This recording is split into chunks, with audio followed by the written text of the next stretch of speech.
Stand by on problem যে কোনো CRT টিভিতে নানা কারণের জন্য হতে পারে। আজ আমি তোমাদের দেখাবো একটি T series 14 inch CRT TV on না হওয়ার সমস্যাটি সমাধান করে।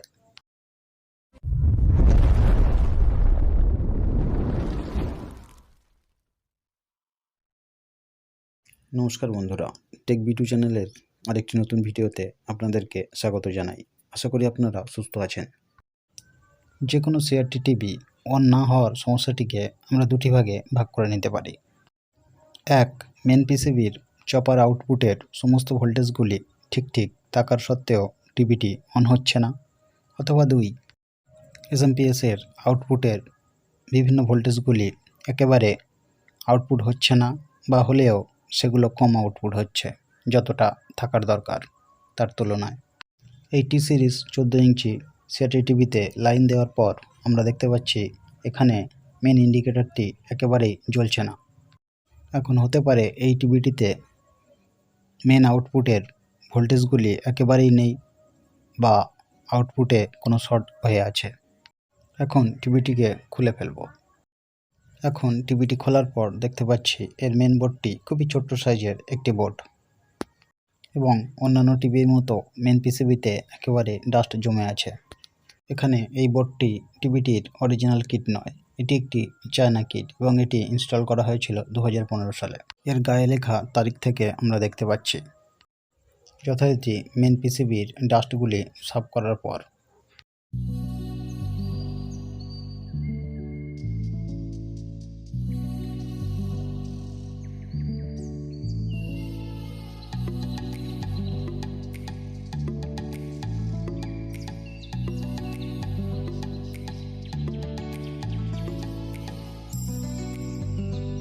এখানে দেখা যাচ্ছে এর মূল প্রসেসর আইসিটি 64 পিনের একটি TDA 11105PS নাম্বারের।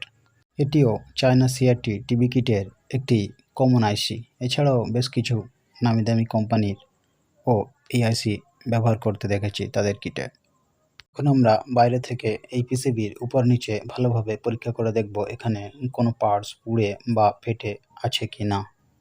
হ্যাঁ, এখানে আমরা দেখতে পাচ্ছি একটি 10K 1 ওয়াটের রেজিস্টর এবং একটি কন্ডেন্সার ফোলা অবস্থায় দেখতে পাওয়া যাচ্ছে।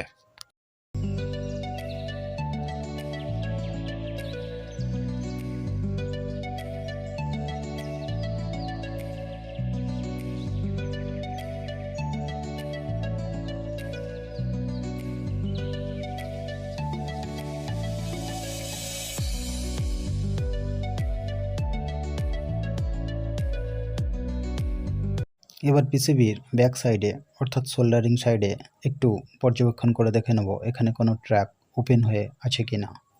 এছাড়া এখানে নোংরাগুলো পরিষ্কার করার জন্য একটু থিনার দিয়ে পিসিবিটিকে ভালোভাবে পরিষ্কার করে নিলে ভালো হয়। এছাড়াও কোল্ড টেস্টে কোনো ডায়োড শর্ট আছে কি না চেক করে দেখে নেওয়ার পর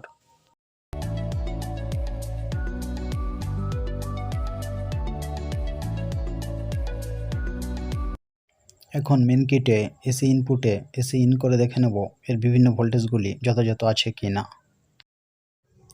হ্যাঁ, ভোল্টেজ মাপার সময় আমরা দেখতে পাচ্ছি এর মূল 110 ভোল্ট, আউটপুটে ভোল্টেজ দেখা যাচ্ছে 100 ভোল্টের কাছাকাছি।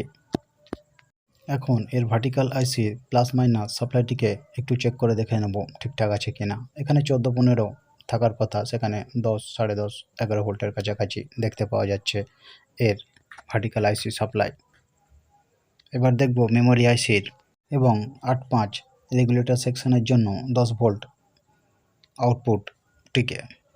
এখানে দেখা যাচ্ছে 7.5 ভোল্টের কাছাকাছি আউটপুট হচ্ছে, এবং এর অডিও সাপ্লাই 12 ভোল্টের কাছাকাছি আউটপুট হচ্ছে, যেখানে 14 ভোল্টের কাছাকাছি আউটপুট হওয়ার কথা। এখানে প্রশ্ন হলো 110 ভোল্টের জায়গায় 100 ভোল্ট আউটপুট হলে কি সিআরটি টিভি অন হয় না? এখানে কোনো টিভি নিশ্চিন্তে 100 ভোল্টেও চলতে পারে, এবং 12-13 ভোল্টে অডিও আইসিও কাজ করতে পারে, এবং -13 +13 ভোল্টে ভার্টিক্যাল আইসিও যথাযথ কাজ করে। এখানে পোলা ক্যাপাসিটরটি হলো 1000 mFD 25 ভোল্ট, এবং এই ক্যাপাসিটরটি ছিল একটি ফিল্টার ক্যাপাসিটর হিসাবে 10 ভোল্টের, যে 10 ভোল্ট রেগুলেটরের জন্য 8.5 এবং মেমোরির জন্য 5 ভোল্ট ফিক্সড করে। এই কন্ডেন্সারটিকেই একবার চেঞ্জ করে দেখব। এখানে এই 10 ভোল্টের জায়গায় মূলত 8 ভোল্টের বেশি অর্থাৎ 9 ভোল্টের কাছাকাছি হলেও কাজ চলে যাবে মূল প্রসেসর আইসি এবং মেমোরি আইসিটি কাজ করার মতো। হ্যাঁ, এখন কন্ডেন্সার চেঞ্জ করে দেখা যাচ্ছে এখানে 9 ভোল্টের কাছাকাছি প্রাপ্ত হচ্ছে। এখানে বলে রাখা ভালো যে 10K 1 ওয়াট রেজিস্টারটি কোল্ড টেস্টে একেবারেই ভালো ছিল। আসলে দীর্ঘদিন ধরে এই রেজিস্টারটি হিটজনিত কারণে এর কালার কোডের কালারগুলি একটু ফেটে গেছে। এখন কিছু ডাইসোল্ডারিং পয়েন্ট ডাইসোল্ডার করার পর আবার বিভিন্ন ভোল্টেজগুলি মেপে দেখব ঠিকঠাক আছে কিনা।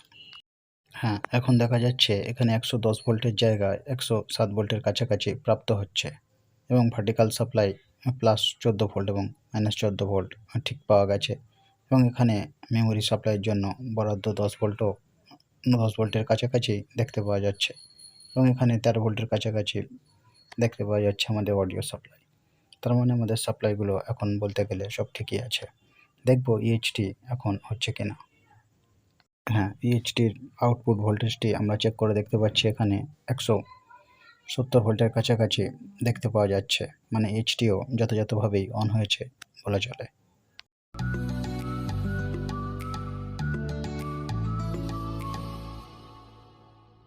এখন সময় এসছে টিভিটির স্ক্রিনের দিকে লক্ষ্য করার। হ্যাঁ, এখন দেখা যাচ্ছে টিভিটির নীল স্ক্রিন একেবারে ঠিক আছে। একটা কথা বলা হয়নি, এখানে টিভিটির মেন ইন্ডিকেটর এলইডিটি খারাপ ছিল।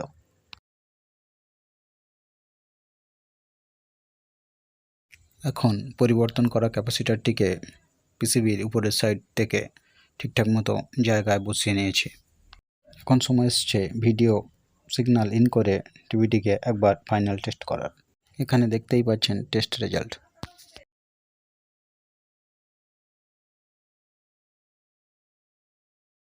আজ তবে ভিডিওটিকে এখানেই শেষ করছি। দেখা হবে আবারও নতুন কোনো ভিডিওতে। এই ধরনের তথ্যমূলক ভিডিও পেতে আমার চ্যানেলটিকে সাবস্ক্রাইব করতে পারেন। পাশে থাকা বেল আইকন অন করুন আমার পরবর্তী ভিডিওগুলোর নোটিফিকেশান পেতে। ভিডিওটি ভালো লেগে থাকলে লাইক শেয়ার করতে পারেন বন্ধুদের সঙ্গে। আর ভিডিও সম্বন্ধে কিছু জানার বা জানানোর হলে কমেন্ট করতে পারেন কমেন্ট বক্সে। আমি প্রতিটি কমেন্টের উত্তর দেওয়ার চেষ্টা করব। সবশেষে বলবো, ভালো থাকুন, সুস্থ থাকুন আর চারপাশের পরিবেশকে সুস্থ রাখার চেষ্টা করুন। নমস্কার।